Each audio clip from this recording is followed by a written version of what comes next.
Welcome to the show, Hush Club. How are you doing? Good. Thanks for having us. Of course. It was a pleasure getting to know you a little bit before we started recording. Can you guys just run your names and like what your job is in the band? I don't know if you call it job, your role in the band for the listeners at home. Yeah, I'm Liz. I use she, her pronouns, and I'm the keyboardist, and I write some of the songs and sing some of the songs. Alistair, he, him. On the recordings, I play bass and drums. Live, I just play bass. We have somebody else, the wonderful Stephen Sifflerd, playing drums. And we all three of us write sometimes and sing when we write. Sweet. Yeah, I'm Chris, he, him as well. I play guitar and sing the songs that I write too. Sweet. Well, I'm super stoked to have you because you guys are coming off a crazy sold-out headline show at Brighton Music Hall, which we'll get to. But first, I kind of want to know, like, I know you guys met in college, but like, how did Hush Club come to be? Yeah. Well, the very first time any of us met any of the other ones was in high school, actually. Oh, wow. We didn't go to high school together, but Chris and I went to rival high schools, and we were both on the Ultimate Frisbee team, and we played each other in Ultimate Frisbee. And I jumped over Chris's head, so he probably doesn't remember my face. But no, actually, Chris was the captain of his team, and I played for like 2 minutes total in the game, so Chris probably doesn't remember my face. But we ran into each other in college and realized we liked a lot of the same music and started hanging out, started jamming, started doing gigs together in various other bands. And then Liz was at the same college with us as well, and a few years later, I'd heard her name a lot on campus. She was kind of a big, like, music and especially musical theater person.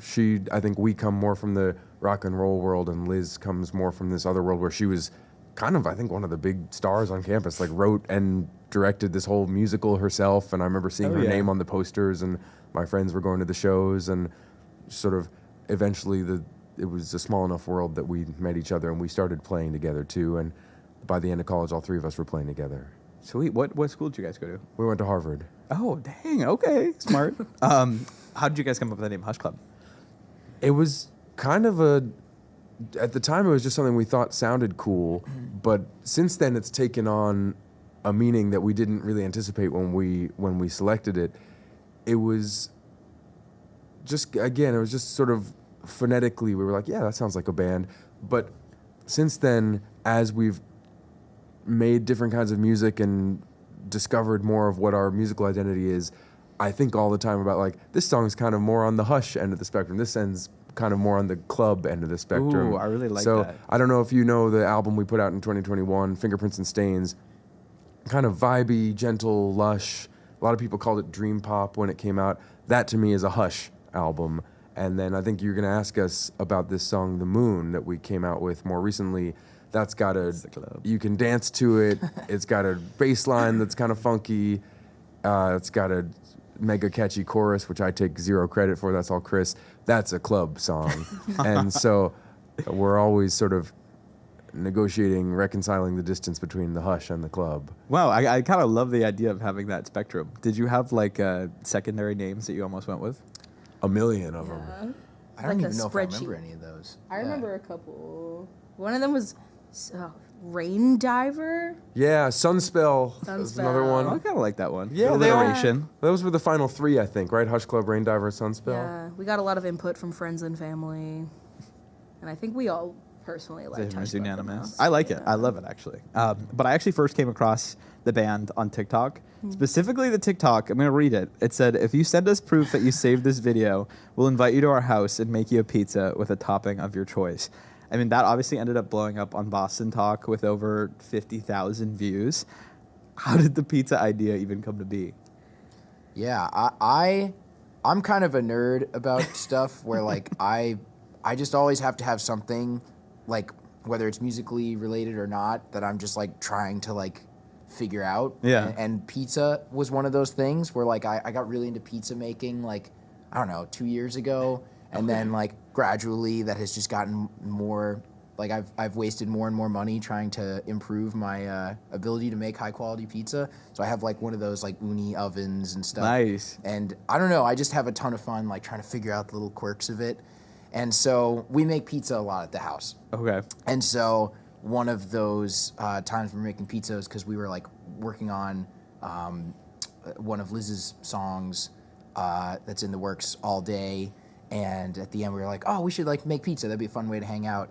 And Liz suggested like, oh, we should film this for TikTok. And we were all like, oh yeah, okay. And like nobody really thought anything of it any more than any of our other TikTok ideas. We were just like, yeah, cool, like let's do it.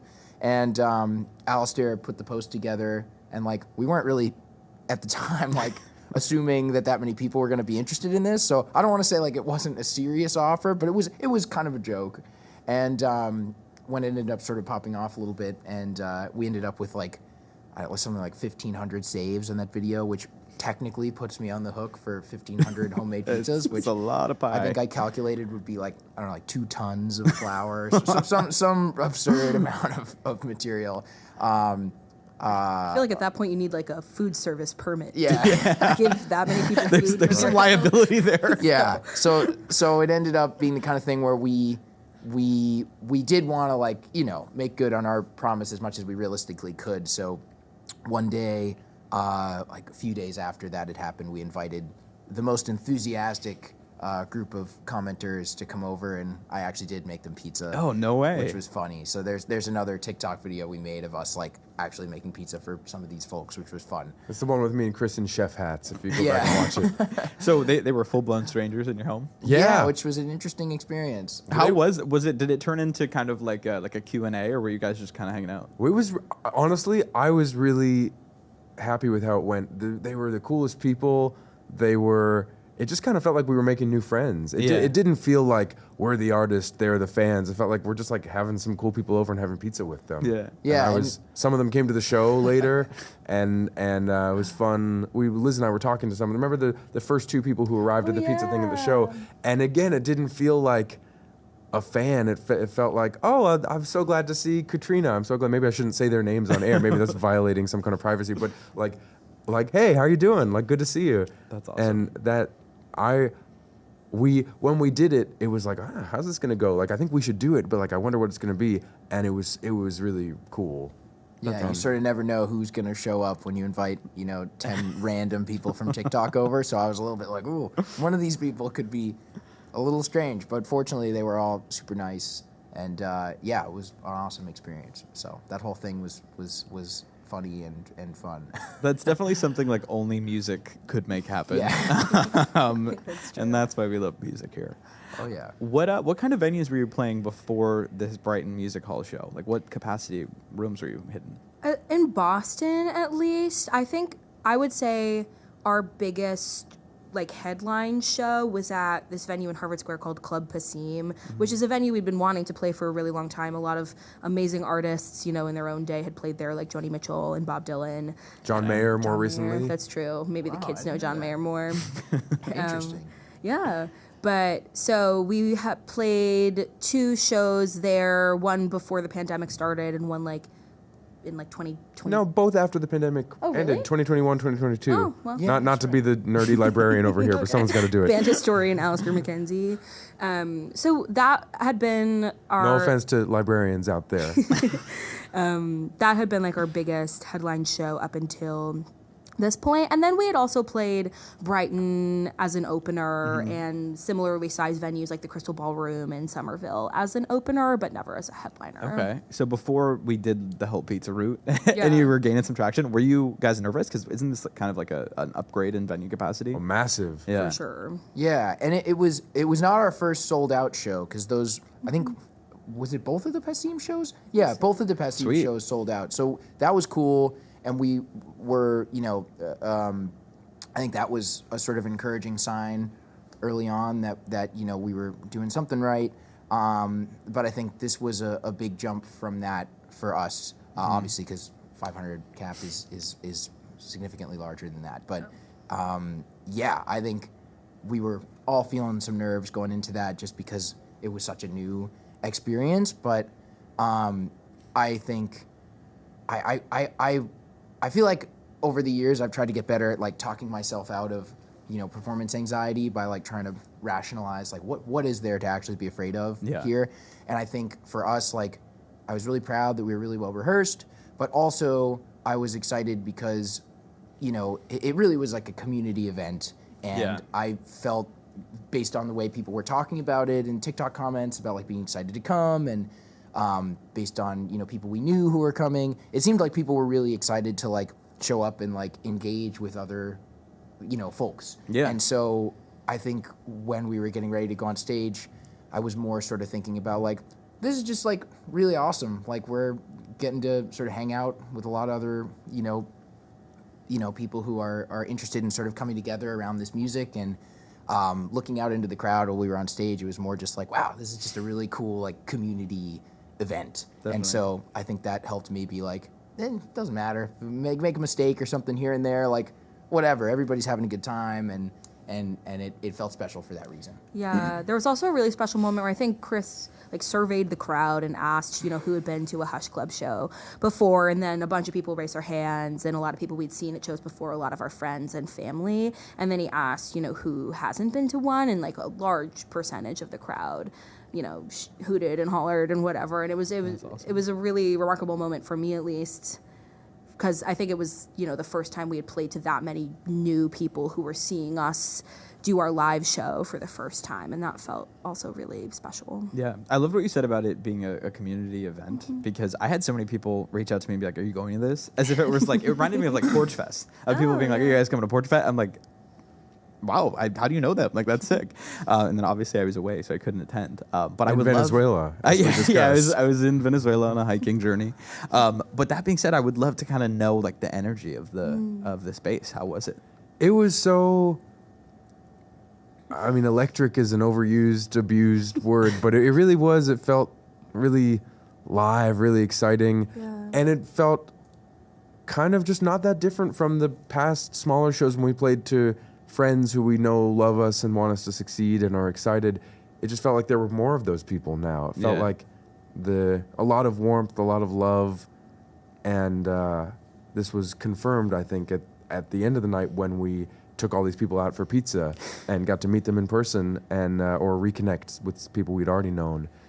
Yeah, and there's a moment in our set where we do some like crowd participation, and they sang like the chorus to one of the songs, and I don't think I understood what it would sound like to have 525 people like singing our song back to us, and that I was telling them after the show that I like almost cried when I heard all those voices like singing something that we had written together, and it just felt so magical. Yeah, like could you even hear yourself at that point? I was just letting the crowd take care of it. I was like, they don't need me. They've got it. They harmonized beautifully.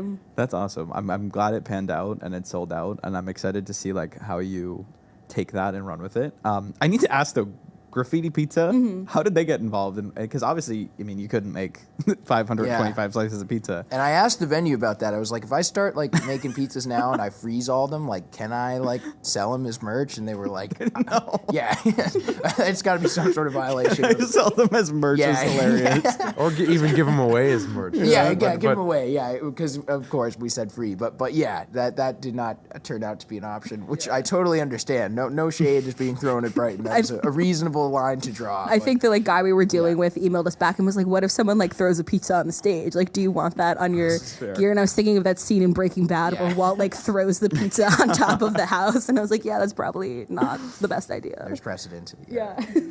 But yeah. So yeah, the thought was after it became clear we couldn't do it at the venue proper, let's find a place near the venue and let's take everybody out for a fun pizza time after. So Chris and I had a very fun day where we went to the venue and we timed ourselves walking, and we went to every pizza place that was less than a 5-minute walk from the venue and sussed them out. We tried the pizza. We talked to the owner if the owner was there about like, hey, we want to do this thing. You want to do it with us? And we actually missed Graffiti first because they're pretty new, and I think they maybe didn't show up in the Google search results about like pizza near me when you're in that area. And very luckily, someone from our TikTok comments was like, hey, if you're going to do this for real, try Graffiti Pizza. So later that night, we drove back to the venue, tried Graffiti Pizza, and we were like, oh, damn, this is the best slice. No shade on the other places, but we both were like, this is a different level of pizza. This is great. And when I talked to the owner, Dave Dragani, who also runs Club Dante, which I had heard of, he was so excited about working with us and such a like warm, enthusiastic, wonderful guy. And so we were like, this is it. So shout out to Abby Sullivan, who commented that on TikTok, because without Abby, we would not have known. That is awesome. So it was after the show, everyone just went there and got us a life? Yeah, exactly. That's so cool, man. So that being said, the TikToks that helped, get this show some virality in Boston featured your track "The Moon," which also was an intro to your music from me, and it's such a sick song. It's like super upbeat, and like you said, it's a club song, but it's also kind of like heartbreaking. So I would love to hear the inspiration behind the track. Sure, yeah. Lyrically, I sort of wrote like an exaggerated account of like being ghosted. I don't know, maybe not exaggerated, but I was trying to sort of play in, I feel like lots of people have been in that experience where like, you have something and it fizzles out and there isn't a lot of communication around that, and that can be hurtful.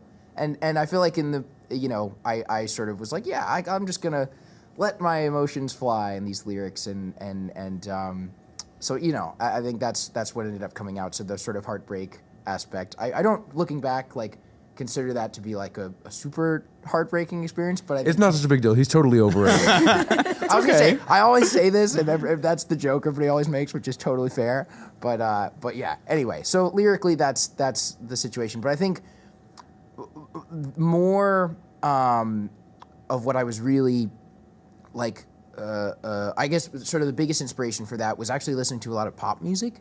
I feel like there's this like thing in for a lot of musicians, or certainly it was the case for me, and I feel like I see it in other people I know, where like you start out listening to like, I don't know, Ariana Grande and like, mainstream pop stuff, and then you start learning about like other bands, and then you get into like King Gizzard and Lizard Wizard, and like now you're like, pop music doesn't have any value, like they're not like playing in 7/4, and like, there aren't like 10-minute songs with like like atonal solos and stuff. And the lyrics aren't extended metaphors about Lord of the Rings. Yeah, like you went to Rush and Berkeley, you stuff. understand. Yeah. So you get into that stuff, and then you slowly, I think, make your way back down to being like, 1,000 Miles by Vanessa Carlton? Kind of sick, And so I think that was a little bit of the trajectory I was on, where I was coming back down from all that stuff. And I was actually listening to a lot of Taylor Swift. And I was honestly, kind of sick. Like, the melodies, like, she writes kick-ass choruses. And so while I was sitting there listening to all that, I was like, why are these choruses so good? Like, what about them, like, makes me, like, so, like, happy, or, like, it gets me so hype? And so I was actually driving up, back to Somerville from visiting my parents who live in Weymouth in the South Shore. And in the car, I just sort of like had that little ba-ba-ba-da-ba-ba-ba. And I was like, that kind of sounds like maybe something sort of Taylor Swifty. And so I spent the rest of the car ride like making voice memos like, well, what if the chord under it was this? And then like, what if the next part was ba-ba-ba-da-da-da-da? So I got home that day and I had the chorus with no words or anything yet, but I had the melody. And I was like, this has got to be something. So I sat down with a guitar and spent the rest of the day working on it. And I think over the course of like a week or something, I came up with like what like was pretty much the shell of the song.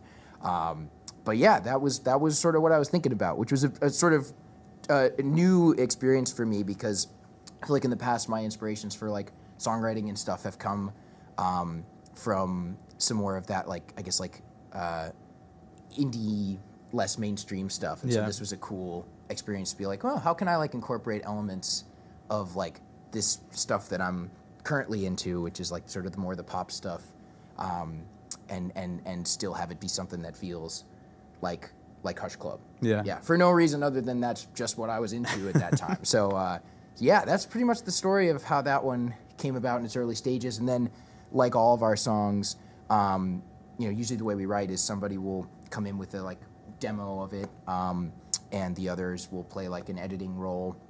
They're like, oh, this is great, but what if the bridge did this, or what if the chorus did this, or what if you changed this melody slightly, or this chord slightly? And so when I brought it to Alistair and Liz, Alistair had the idea to come up with the like funky guitar bass line hook thing, and Liz helped a lot with the lyrics and editing some of the melodies.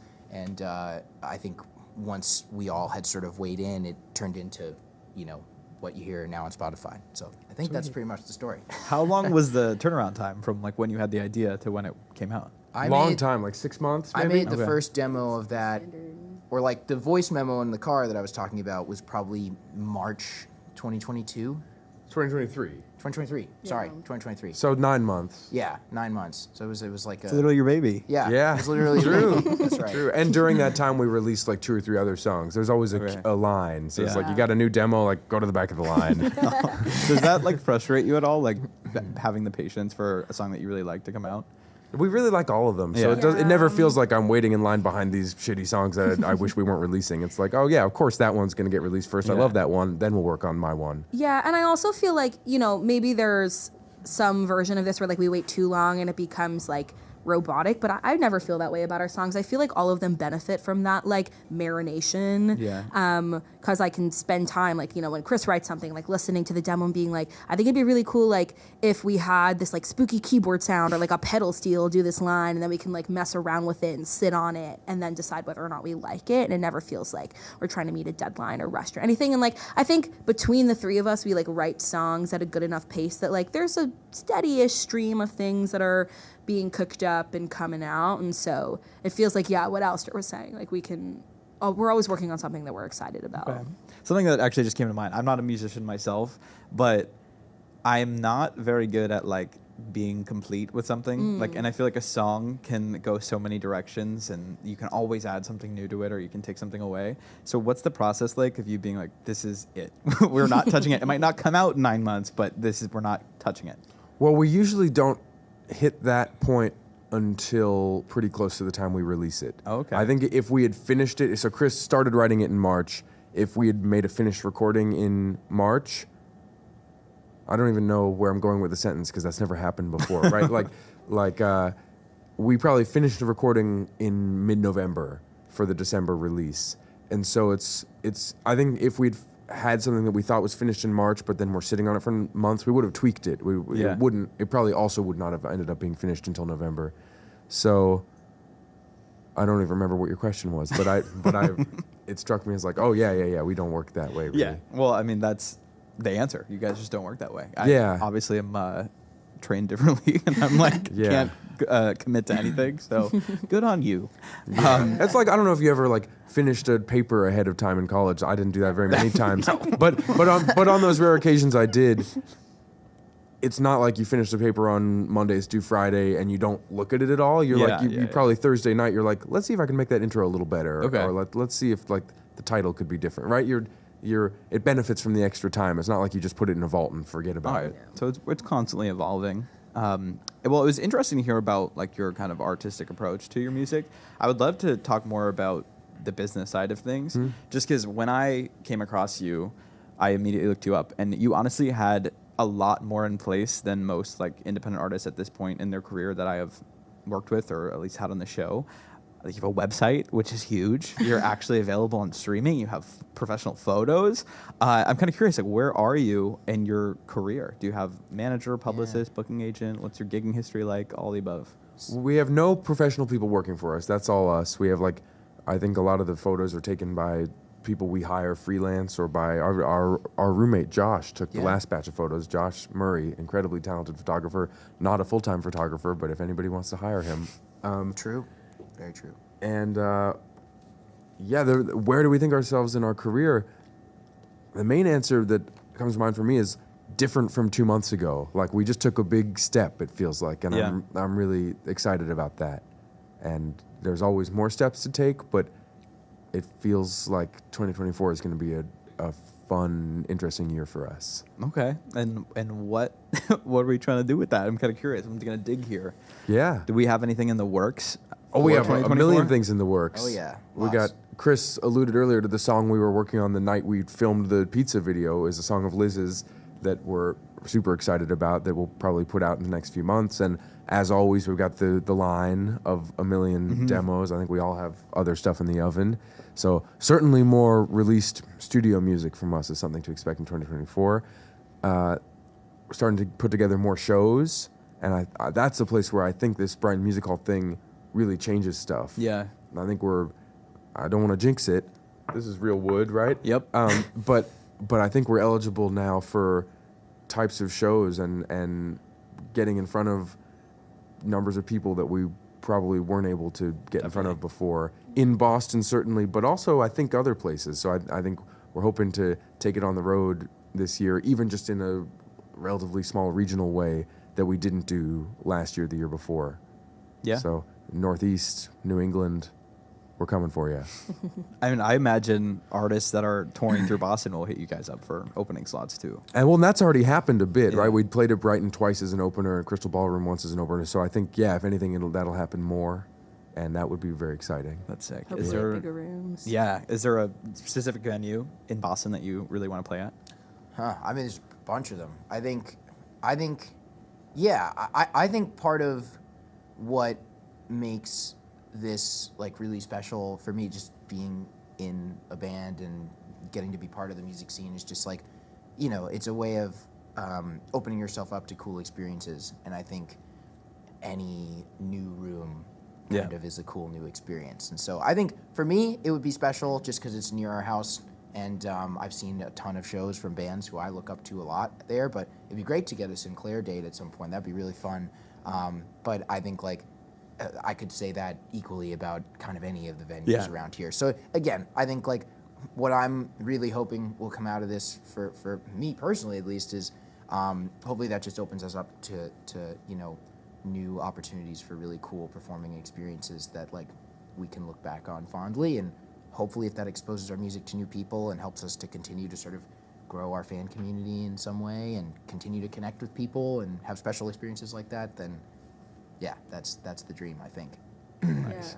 Yeah. I think I'm gonna be very specific with this answer. I would like love to open for someone at Royale. I feel like that's a venue that we had a bunch of like college dances there, which was the first time I was exposed to the venue. But then back in like 2018 or 2019, maybe I saw No Name perform there. And it was just one of the sickest shows I've ever been to in my whole life. The room sounded awesome. Her performance was incredible. And I was just like, this would be a really rad place to play one day. And I think like there are some other, you know, local bands who have had sort of similar trajectories to us, who have like, you know, sold out a 500 cap room. And like the next step for them was opening for like a national touring act at Royale. And so that feels like more within grasp now than it had previously. And so I'm like holding out for that one. I feel like that's very possible. 2024, I'm seeing Hush Club at the Sinclair, or I mean at the Royale. Actually, both. At the Volcano Sinclair and Los Royale. Yeah, exactly. So you're also hitting the road, though, kind of. You're playing in Portsmouth on Friday. Have you ever played a show in New Hampshire before? No. Yes, we have. Oh. We played at the Word lied. Barn in Oh. Exeter, which is not too far from Portsmouth. That's a really cool venue. They get some really cool people. The Word Barn and the to come press through. room, both of them. Yeah, we opened. Yeah, true. But we played there once before.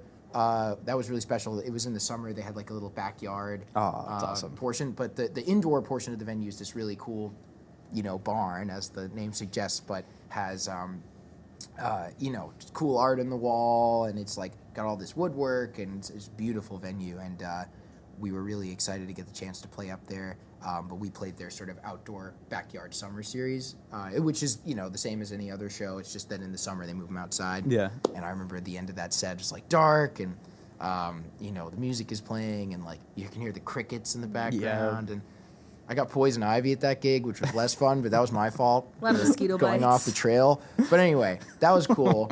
And then so this will be our second time in New Hampshire. But yeah, we had a solid turnout at the Word Barn last time, and we've already sold a decent amount of tickets for the press room. So if you haven't got yours yet, get them. But that one's going to be a really awesome show, and it's a room we've been wanting to play for a while. So we're pumped. Well, that's awesome. It's been a pleasure speaking to you all. I do wrap up every interview with the same two questions. You did kind of hit on this one, but I'll ask it either way. What music industry goals do you have for the near future as a band? It's kind of abstract, but it's like making the most of what just happened. It was this extraordinary thing to have all these people become interested in the music and in sort of communing with us and being together with us because of these videos and the Boston Globe thing and this show. And we want to follow that wherever it takes us. We love getting to play for these people. We love getting to meet these people. We love getting to like literally break bread with these people. It's it's very cool, and just more of that. And because it's new and uncharted territory, I couldn't really give you specifics on what shape it's going to take, but more of that, please. Yeah, I think going off of that, like something that's been really remarkable about like the last month or two has been that like the thing that sort of got us in front of a lot of new people and got us, views on TikTok and a lot of people coming to our shows was that we leaned into the fact that like the three of us are best buds. Like we're really good friends and we love making music together. Like Chris and Alistair still live together. I used to live with them for a long time. So we've like spent a lot of time together, and just having like our, interpersonal dynamic be the thing that like connected with people. I would love, like, as we continue to grow the project, like have that continue to be the brand, because it's the thing that feels the most honest. And I'm so grateful that what has given us this bump in our listenership and viewership was something that played on that. And I am very excited for that to continue to be true. That's so true. Like, I think when I thought about this, when I was a kid and I thought I'd be fun to be a musician, I had some idea that I was going to have to pretend to be cooler than I was or something to succeed. I was going to have to play a character or do something performative and inauthentic. And I was, I love music and I was willing to do that if that's what it took. But it's really cool to see that, at least so far, the answer is no, just being myself and hanging out with the people who really are my friends and making the music that I really love to make and doing the stuff we really like to do together. People respond to that. People want to be part of that. It's incredibly cool and gratifying to see that response. I mean, I think that's definitely the road most traveled, to be honest. And to, like, early on in your foundations, to lean away from that and not do it is huge. And that will, like, carry with you for whatever the band does. So fingers crossed. Great headspace to be in. Yeah. All right, well, I'm going to ask you my last question, which is my favorite question I get to ask people because it's completely unrelated to music or your career. What are some personal goals you got in the near future? Read more books. Didn't read enough books. That's a common one. What genre? The genre is things I've been given for Christmas over the last couple of years. I've got this pile that grew. This year I finally said to my family, no books, please. and even with that, sort of, no, the supply has ceased, but I still have this cumulative pile of probably like 30 books from the past many years. I'm just watching TV on your laptop is so much easier to do, and I have that tendency, and I've watched a lot of good TV, but I like to read too. Yeah. I'd say my next personal project that I want to really, as soon as I have time for it, dive into is learning another language. I feel like I took Latin in high school, which I really regret. They talked me into it, and they were like, oh, like, you're going to have such an easier time with vocabulary, and, like, it's going to help you in the SAT. But, like, you step back for a second, and you're like, well, that just means any Romance language would give you the same benefit. And I didn't personally feel like that helped me much. It just sort of was like another class. But I would love to be able to, like, speak another language. I feel like it would be really cool. Any specific? I don't know. I'm leaning toward trying to learn Spanish only because I feel like that's, like, similar. People at least say, I don't know if this is actually true, that coming from an English-speaking background, that's, like, a more doable language to learn. I'm sure any of them are, like, learnable if you're willing to put in the time. But also, like, in America, I feel like a lot of people obviously speak Spanish. Yeah. So that seems like you'd get a lot of use out of it. So, I don't know. Just for a personal thing, it would be cool and rewarding to be able to communicate with more people. So that's something I would love to do. I'm hoping I can start that this year. Sweet. Start with Duolingo. Yeah, honestly, that's right. The bird, people say, gives you nightmares, and that's like, that's giving me a little pause. I've been doing Spanish Duolingo because I was working with like a population last year. It was like almost 90% Spanish speaking, so I was like trying to understand even a little bit. It's very good, but also the bird is very stressful. I accidentally spent $100 on the app, and I got like the premium, and I was like, why is my app like multicolored and like sparkling? And I was like, oh, I bought premium. So I really learned a lot of Spanish that year. I've since stopped. How about you? What personal goals do you have? I think I'm going to zoom out a little bit more. I think like one thing that I've been trying to challenge myself to do over the last year, but really want to kick it into overdrive in this next year, is just trying to push myself really outside of my comfort zone. Like I moved to a new city last year. I live down in Providence, Rhode Island, and it can be hard to get connected to a community down there. And so I've been trying to challenge myself to just like go by myself to an open jam at a bar and like go sit down on the drums and play the drums and see how people respond to it. And so like in 2023, I played my first like gig on the drums and I played my first gig on the bass. I don't know why I'm doing this. Like they were gigs. I was playing for people. And she plays drums on our song Willow Street. I do. Yeah. So she played drums on her first Spotify song in That's 2023. true. Woo. And it was so fun. And I just like, I think I needed that little like catalyst to like really show myself that it's not that scary. And so like the first day of 2024, I like went to one of those jams I go to. They're down in Newport. They're really awesome. And just like got up on stage and played the bass to a Nirvana song, which like, I don't know if you've listened to our music, like I'm more Phoebe Bridgers than Kurt Cobain, but so I think continuing to do that in 2024. And I think that's like, not to bring it back to the band, but like, I think that's going to be important for us in this project too. Definitely. She's going to render us obsolete by the end of the exactly. year. She's going to play all the instruments. My plan is working. Solo project incoming. We'll just sit here and look pretty. Liz Canner in the Hush Club. All right, well, Hush Club, thank you so much for joining me today. I appreciate your time. You guys are awesome. Thank you so thanks for having much. us. Yeah, that was fun.